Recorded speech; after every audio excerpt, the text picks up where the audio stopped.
Hey everyone, I know I haven't been on in a long time, but I wanted to connect with you and share with you just what's been going on for me lately. Been doing a lot of deep letting go. And of course, whenever I'm going through phases in my life where like a lot of pain and stress and anxiety comes up, I gotta take my own medicine. So that's what I've been doing. So I just wanted to share, what's been going on. So a week ago today, we had to put down our family dog, Griffin. And some of you may know who are friends with me on Facebook. I know a lot of you in this group are, that Griffin is our beloved family dog, which we took over from my father when my father passed in 2014. Griffin was a rescue dog, 100-pound pit bull mix from Newburgh. So he was, rough and tumbly and big and goofy and strong. And immediately our five-person family just kind of clicked with him, and we were six, right? Griffin immediately became one of the family. So a couple of things happened with his health recently, and he couldn't move, couldn't walk, and we had to put him down.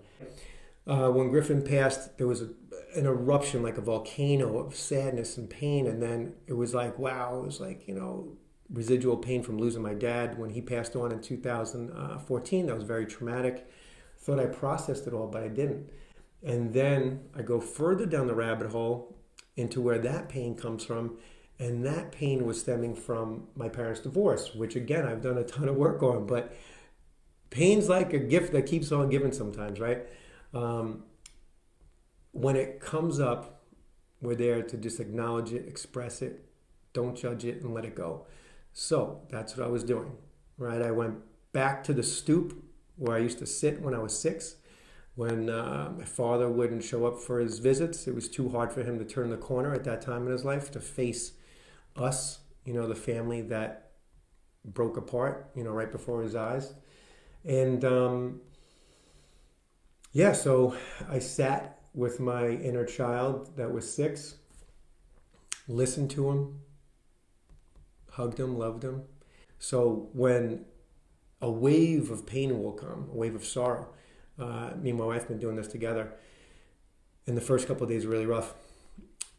When a wave of sorrow comes up, we feel it, we'll cry, we'll let any of those thoughts that are associated come out. And then it's almost like the wave will get still, there'll be stillness, and then a new consciousness will come in. It could be a vision of us actually like seeing Griffin, or, in a weird way, almost like hearing from him that he's great where he is. Or it's just conversation will come between us, and all of a sudden we'll feel an expansiveness and a love occupy the space where that pain just rolled out from. So that's been happening in waves, and the waves could be triggered by anything. So I just wanted to say that, and again, I understand this is our pet, right?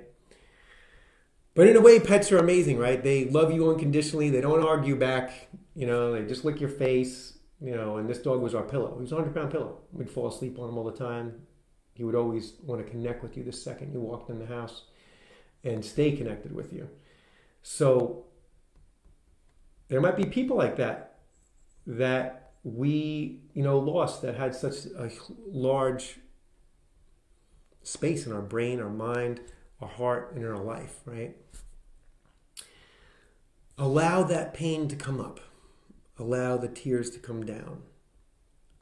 Allow the calmness to open up right after that happens, and then just open up. And we've been really being mentored by the divine intelligence of the universe. Now, if I could make a wish and had a magic wand, I would wish from the back, right? But if this is a process and I would love to impart it to you, main thing is let yourself cry. And say whatever thoughts are coming out of your mind. The space will get clear. And this was a mantra that I used when my father passed. And this will help you start to connect with the divine intelligence energy. I'm okay here, and then take a breath. And then whoever passed, he or she, whatever it is, say their name, is okay over there. And you do this for a few minutes. So once per breath, you say, I'm okay here. And the next breath, you say, they're okay over there. And after like a few minutes of doing that, it starts to recalibrate the relationship that you have with your loved one that you lost, whoever it is, whatever the loss is about. It starts to recalibrate the relationship in your heart and your mind, and you start to feel it in your cells. And you have to do this for a while. Like when my father passed, I was doing this for probably like 6 weeks. When I would feel the pain come up, I would cry, express it, and then find that calm place, and then I would recalibrate the relationship and reframe it using that mantra. I'm okay here, and he's okay there. But it's kind of like processing the pain so that you're here, they're here, all the pain comes up and goes in those waves, and now there's no pain between you. And when you think of them, your heart opens in this space of unconditional love. And that's where you actually feel whatever it is you thought you lost. So I encourage you guys, if you are going through any loss throughout the pandemic, and even, I was doing a workshop last night, and somebody, the loss came up from like 40 years ago. And we just carry this around because we don't know what to do with it. But let the tears come. Unconditionally love the pain. I know that's crazy, but when you do that, it unlocks and releases, and it leaves you. It wants to leave, right? Find the calmness. I'm okay here, they're okay over there, and then let the divine intelligence energy into that space. Wherever the tension left, put your hand there and do that exercise. All right, it's gonna like reframe a lot of stuff for you. So I encourage you to do that. Now, also wanted to share, I'm speaking at the New Life Expo this Sunday, and I'm doing a workshop. So if you suffered a loss, if you're experiencing high stress, anxiety, depression, I don't care what it is, if you are upset about anything or you're under stress or anxiety, I'm going to post a link to the New Life Expo. You sign up, I think it's like $10. It's an online virtual expo for this whole weekend. My thing is Sunday at 12. It's about an hour. I'm going to be doing group work and one-on-one work. So I would love for you to be there. And on March 30th, I'm going to be doing a longer virtual event, doing the same stuff, processing stress, letting go of loss, all that good stuff at the Omega Institute, and that's also virtual.